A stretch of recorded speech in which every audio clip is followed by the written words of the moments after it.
There's a moment in every leader's journey that changes everything. When you realize you're no longer the person asking the questions. Instead, you're the person expected to have the answers. If that realization terrifies you, you're not alone. Let's talk about it. Welcome to Crossroads and Catalyst, the podcast with Shanita B. I am your host. This is where we discuss how a thoughtful, wise, and strategic perspective at a crossroads can be the catalyst for change. Today, we're exploring the psychological shift that separates people with leadership titles from actual leaders. 20 minutes on embracing the weight of leadership and why that weight is heavier than most people expect.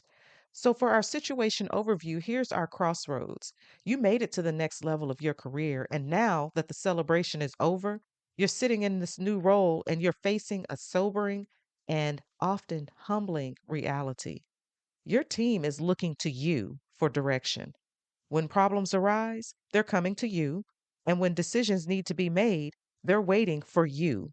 You are the person now. And notice how I said that with emphasis, because that's how important this is. We have to underscore that because you are the leader. And this reminds me of a situation. I recently went uh, to Virginia to watch my godnephew in a pinning ceremony, and he was pinned as Chief Petty Officer in the United States Navy. It was really a satisfying and very neat experience to watch that. But I can tell you what was really striking about the experience was just listening to his discussion over dinner about his experience leading up to becoming chief and then the aftermath of it because what he said to me, and I'm just basically paraphrasing, was that the scariest part was not the process to become chief. It was the realization that once that process was over, that he'd be the chief and have to provide the answers instead of seeking them from someone above him. Now that is the weight of leadership. And hearing him really it gave me chills and for the obvious reasons because this is what I talk about on a weekly basis and it was just so empowering and encouraging to hear someone speak so openly and quite frankly vulnerably about leadership and the weight that brings and what you have to bear as a leader. And so if you possibly be in a similar situation where you're making this shift and you need some strategic guidance. So if you do, reach out to me. My email is connect@crossroadsandcatalyst.com, and I'll leave a link to that in the show notes. So let's go ahead and talk about why this matters so much. Because the stakes are high. And how you respond in those moments will determine so much going forward. Leaders who embrace the weight, they grow into their authority. But leaders who shrink from it, they either fail publicly or they spend years pretending that they're ready while their teams suffer the consequences. And some of you have probably already experienced this working under particular leaders. And now you're in the situation where you can make a difference as a leader and so you want to remember that and keep that in mind. So let's get some clarity about it. What is the root issue? Well, this is not something that just comes down to imposter syndrome or confidence problem. This is really the fundamental reality of leadership. The burden of responsibility is heavier than the prestige of the title. Okay. No one really prepares you for what it feels like when your decisions affect people's careers, livelihoods, and futures. And that really is how important it is. And it really doesn't matter at what level you are in particular leadership role. If you have some type of authority, explicit authority over someone else's position at work, you have a lot of sway and influence, and you can choose to use that for good. So, what are some key data points that we should keep in mind? Your team's confidence in their own work is directly tied to their confidence in your leadership. This, I think, is really important because I've seen this play out, and it may not necessarily be that their full confidence um, is wrapped up in the leadership. But I can tell you that how you move about in your leadership influence will definitely play a role in what they think. A second point here is that every decision that you make or don't make, it sends a message about your capability. And believe me, they're reading the messages. You might not like what they think about what the messages, what is being conveyed to them, but it's ultimately up to you to try to change that. And then here's a third point. The weight does not get lighter as you advance, okay? You just get stronger at carrying it because the more responsibility that you take on, the more advanced roles that you take on, the more is going to be expected of you. And you need to exercise the muscle starting now. So I want you to consider these critical questions for your decision tree, okay? Are you prepared to make decisions even when you're not 100% certain? Because I can guarantee you it will happen that you will not feel comfortable even making a decision, but you will be required to do so. And a second one, can you handle being wrong and course correcting publicly? That is not easy, and it's going to take some humility in order to do that. Here's another question. What happens to your team if you freeze under the weight of this responsibility? Because there is an impact, and you might not recognize it right away, but you, as a leader, part of what you should do is foresee how your decisions today will impact the future. Okay. And it just, I can relate to this because I've worked under some leaders who, in my estimation, did not fully embrace their decision making responsibility, and the effect did not go unnoticed. Everybody was impacted, and not in a positive way, nor was this particular leader seen in a positive light because they did not take into consideration the information that was being provided to them that basically gave a reality check. And when you totally overlook that and you dismiss or marginalize the feedback of your team, well, what else do they have to do but resign themselves to just putting their heads down and getting their work done? And it might be the bare minimum, which may not be what you need. I'm certain that's not what you need. You want the best out of your team, but part of getting the best out of them is being the best leader. So, what kind of choices do we have? Well, I'm going to give you three responses that you can consider, but really only one of them is going to build good leadership. Okay, so choice A is to pretend that you have all of the answers. Now, you might look confident in the short term and it might maintain an image of competence, but people can read through that and they will see you for what you are. And so ultimately, you're basically building your leadership image on a house of cards, and when it blows over, it's going to show that you're wrong and your credibility will collapse. And the reality is, fake confidence eventually gets exposed. And when you fall, it will be very hard. Save yourself the embarrassment and the humiliation. Okay, so choice B, avoid making hard calls.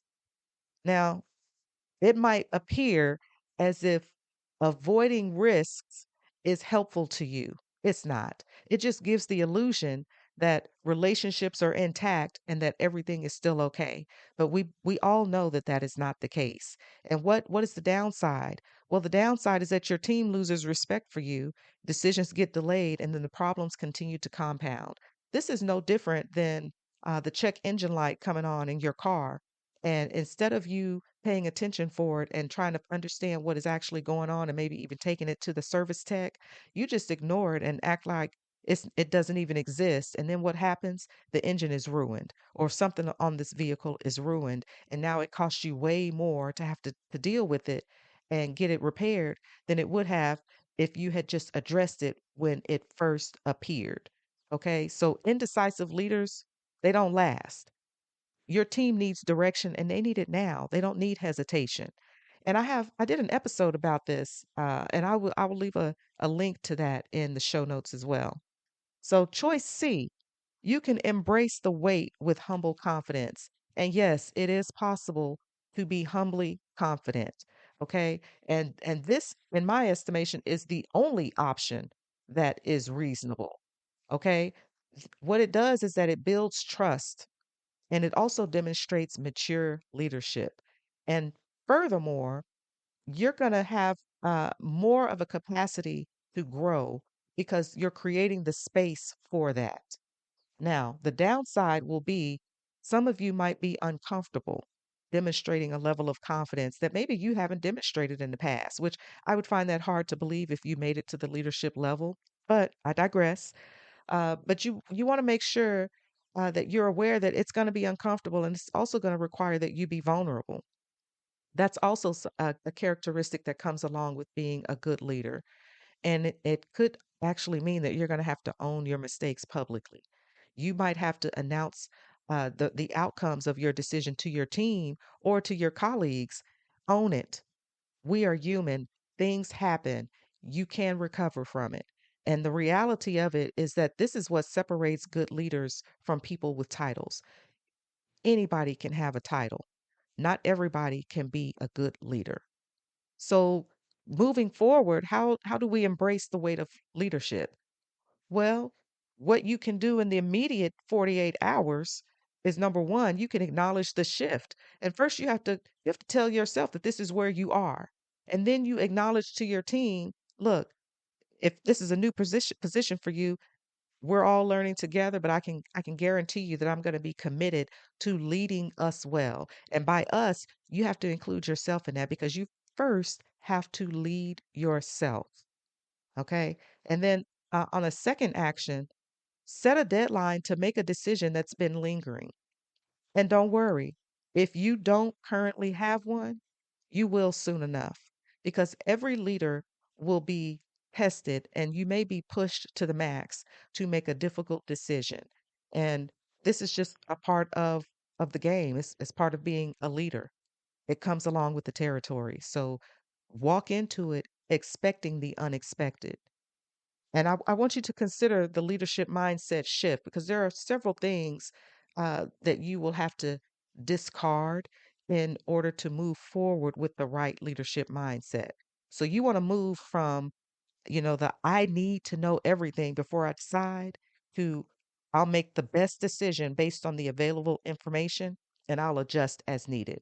Because again, sometimes you might have to be comfortable dealing with only 75% of available information, or maybe even less than that, to make a decision, but you still have to make one.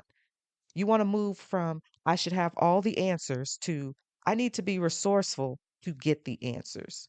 You have to understand where you can turn to get information in order to make the best decision. You want to move from being stuck means I'm not ready for leadership to being stuck is not a litmus test for leadership readiness. It can be an opportunity to collaborate.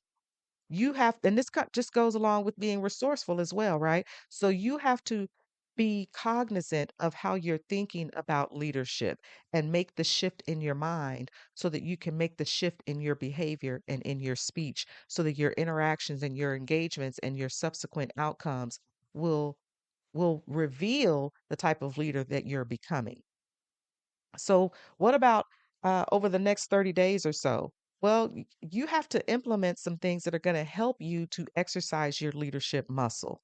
Week one, practice transparent decision making by discussing your reasoning, not just your conclusions. But most of us do this anyway when we're talking about different things that are going on in our lives. And you just say, well, I decided on this because I wanted to do A, B, and C, and it just made more sense because I was going to be over here. I was going to spend this money, whatever the case may be. You do it anyway. Put it in this particular context and reveal how you think through things. I think that you'll find it quite helpful to do that. Week two, build your advisory network or council. And by this, what I would like for you to do is to identify, at least two people, if possible, maybe three, two leaders with whom you can consult when you're facing tough calls. I can tell you over the course of my career, in every department where I have worked, I have always had someone that I could talk to about some tough decisions that I was facing with work.